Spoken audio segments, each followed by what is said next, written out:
Hello friends, welcome to civic railways. So ఇటీవలనే నేను యశ్వంత్పూర్ నుంచి యోగ్నగర్ రిషికేష్ మధ్య ఒక ప్రత్యేక రైలుని అయితే మనకి సౌత్ వెస్టర్న్ రైల్వే నడుపుతుందని చెప్పాను కదా. సో ఆ ట్రైన్ అనేది మనకి ఎక్స్టెండ్ అయితే చేస్తున్నారు. ఈ ట్రైన్ ఆగస్టు 30వ తేదీ వరకు అయితే మనకి ఎక్స్టెన్షన్ అయితే చేస్తున్నారనమాట. అంటే మరొక 8 ట్రిప్స్ అనేవి ఉంటాయి ఈ ట్రైన్కి. సో ఇప్పటికే ఈ ట్రైన్ మనకి యశ్వంత్పూర్ యోగినగర్ రిషికేష్ మధ్య వీక్లీ ట్రైన్గా అయితే ప్రారంభం అయ్యింది. సో ఆ ట్రైన్ అనేది మనకి ఆగస్ట్ నెల వరకు అయితే ఎక్స్టెండ్ చేస్తున్నారు. ప్రయాణికులు అనేది ఈ ట్రైన్ని సద్వినియోగం చేసుకోవాలైతే నేను కోరుకుంటున్నాను.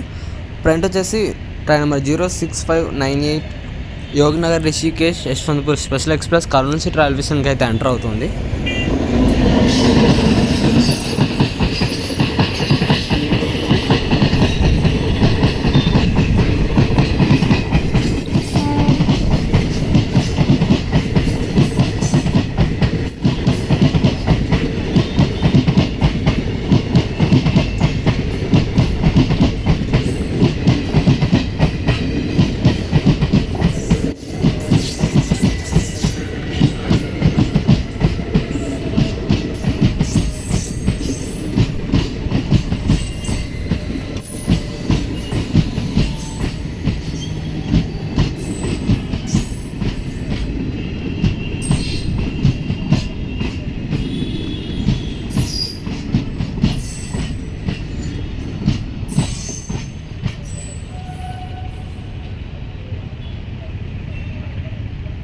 ఈ వీడియో ఎంత ఫ్రెండ్స్, ఈ వీడియో గురించి మీ అభిప్రాయాన్ని కింద కామెంట్ రూపంలో చెప్పండి. Thank you for watching.